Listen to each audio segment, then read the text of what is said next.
안녕하세요. 매일 아침 말씀 묵상에 오신 여러분을 진심으로 환영합니다. 4월 15일 일요일 사나운 일이들. 생각할 문제. 사도 바울은 다가올 배교에 대하여 어떤 경고를 했는가?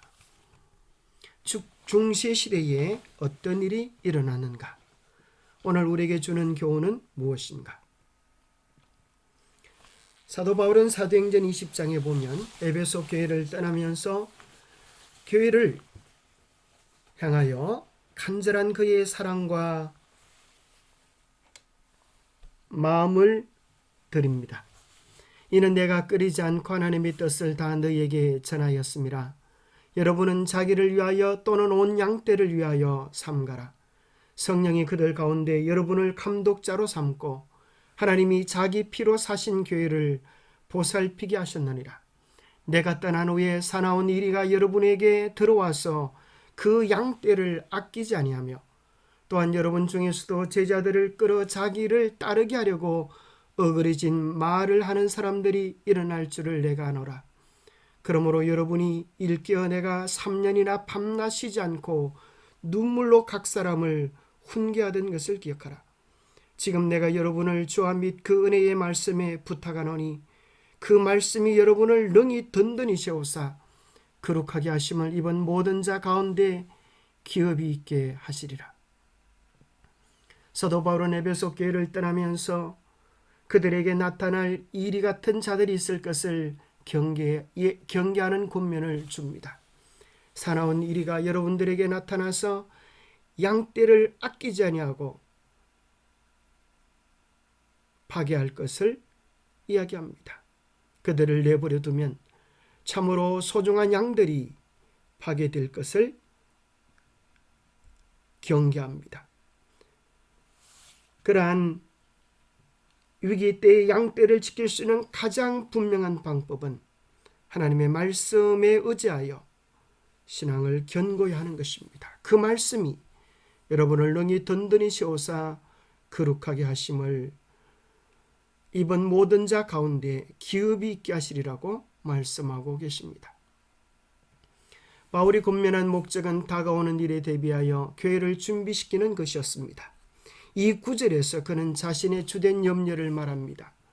사나운 이리가 여러분에게 들어와서 그 양떼를 아끼지 아니할 것을 우려합니다.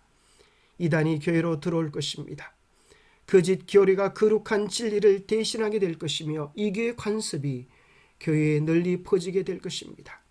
4세기와 5세기의 선교 확장을 명분으로 타입의 자세가 교회에 교묘하게 스며들 것입니다. 하지만 하나님의 말씀의 진리에서 벗어나는 것은 끔찍한 결과를 낳을 뿐입니다. 중시시대 때 과연 어떤 일이 일어났을까요? 데살로니가 후서 2장 7절에 보면 불법의 비밀이 이미 활동하였으나 지금은 그것을 막는 자가 있어 그 중에서 옮겨질 때까지 하리라. 그때 불법한 자가 나타나리니 주 예수께서 그 입의 기운으로 그를 죽이시고 강림하여 나타나심으로 패하시리라. 악한 자의 나타남은 사단의 활동을 따라 모든 능력과 표적과 거짓 기적과 불의의 모든 속임으로 멸망하는 자들에게 있으리니 이는 그들이 진리의 사랑을 받지 아니하여 구원함을 받지 못함이라. 이러므로 하나님이 미혹의 역사를 그들에게 보내사 거짓 것을 믿게 하시면 진리를 믿지 않고 불의를 좋아하는 모든 자들로 하여금 심판을 받게 하려 하십니다. 진리를 믿지 않고 불의를 좋아하는 자들은 거짓의 미혹에 빠지게 될 것입니다. 그것은 불법의 비밀이라고 했습니다.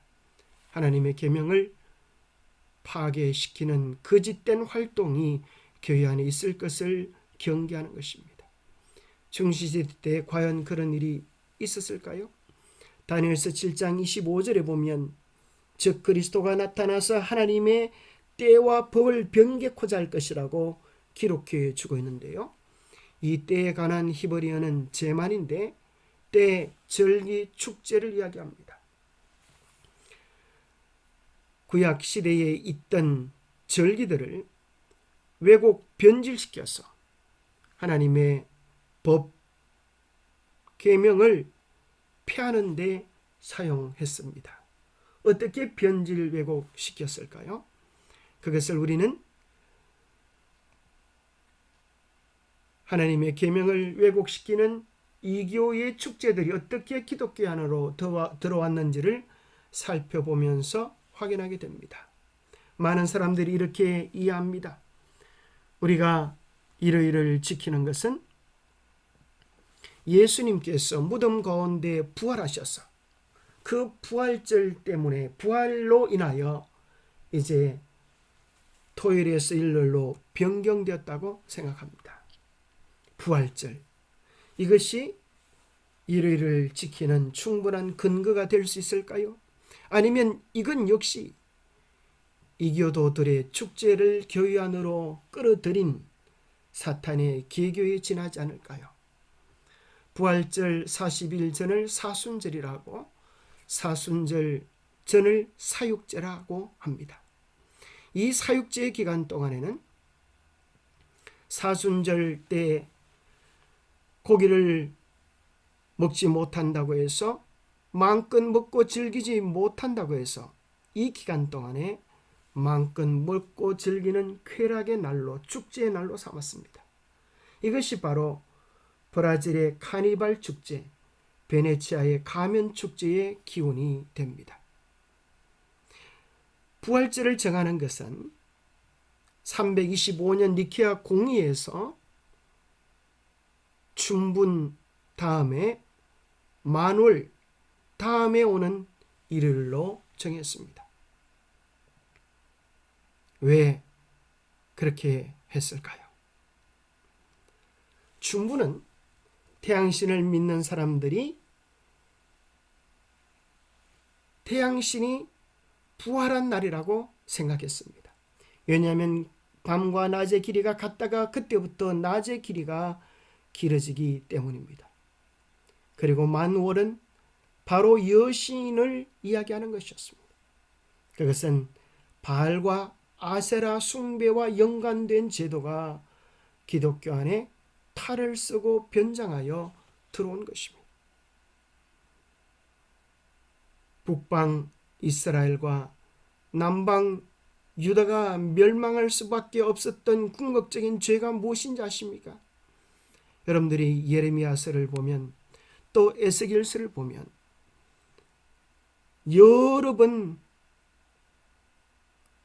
바빌론에 의하여 멸망되어진, 아시리아에 의하여 멸망되어진 그들의 원인을 이것이라고 말씀하십니다. 하나님의 언약을 깨뜨리고 하나님의 계명을 떠나고 바알을 숭배함으로 이스라엘 집과 유다 집의 멸망이 이르렀다고 하나님께서 말씀하십니다. 그런데 놀랍게도 이스라엘과 유다 집을 멸망시킨 똑같은 죄악이 하나님의 계명을 변경시키는 부활절의 모습으로 위장하여 교회 안에 들어온 사실을 알고 계십니까? 놀랍게도 중시시대 때 하나님의 십계명 가운데 가장 긴 두 계명을 없애고 변경시킵니다. 두 번째 계명, 우상을 만들지 말고 그것들을 섬기지 말라라고 하는 계명을 없애고, 네 번째 계명, 안식일을 기억하여 거룩히 지키고라는 이 말씀을 선데이 워십, 태양신을 숭배하는 날 일요일 예배로 변경시키고, 그러면 계명이 하나 모자라기 때문에 그들이 무슨 짓을 했는지 쉽게 들통이 나기 때문에 그 들통난 죄를 가리우기 위하여 10번째 계명을 둘로 나누어서 그들의 십계명을 만듭니다. 이것이야말로 참으로 얼마나 끔찍하고 놀라운 하나님의 뜻을 대적하는 사탄의 전략입니까? 영감의 교훈입니다. 격화되는 사탄의 속임수. 이 시대를 예언하는 말씀들은 사탄이 모든 힘과 불의의 모든 속임으로 활동할 것을 말하고 있다. 그의 활동은 마지막 날에 급속도로 증가하는 어둠과 오류와 이단과 미혹으로 명백해지고 있다.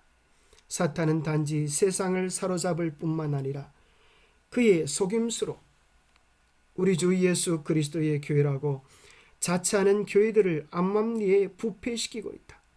큰 배도는 점점 격화되어 광선이 통과할 수 없는 총담같이 캄캄한 지경에 이르게 될 것이다. 기도하겠습니다. 하나님 아버지, 참으로 주께서 피로 사신 교회를 바른 말씀으로 치유할 수 있도록 도와주시옵소서. 그 말씀은 우리로 하여금 능히 든든히 세우사 하늘로부터 받을 유업을 받을 수 있는 합당한 자리에 우리를 두게 하지만 하나님의 말씀을 왜곡시키고 변질시키는 사나운 이리들의 등장은 가장 소중한 하나님의 계명을 변경시키고 왜곡시켜 놓았습니다. 10계명 가운데 가장 긴 2계명을 하나는 없애고 변경시켜 놓았습니다. 하나님 아버지, 우리로 하여금 바른 진리를 따라가게 하시고 하나님을 말씀대로 계명대로 바르게 순종하게 도와주시옵소서. 바른 진리를 알지 못하는 사람들에게 이 소중하고 거룩한 계명을 지킴으로, 계명을 선포함으로 죄 오심을 위하여 준비하고 영혼들을 회복시키는 거룩한 우리의 사명을 감당할 수 있도록 도와주시옵기를 우리 주 예수 그리스도 이름 어지하여 간절히 간구하옵나이다. 하나님의 말씀으로 하나님의 계명으로 사는 축복된 하나님의 백성들이 되기를 소망합니다. 오늘도 주님과 함께하는 행복한 하루 되세요. 감사합니다.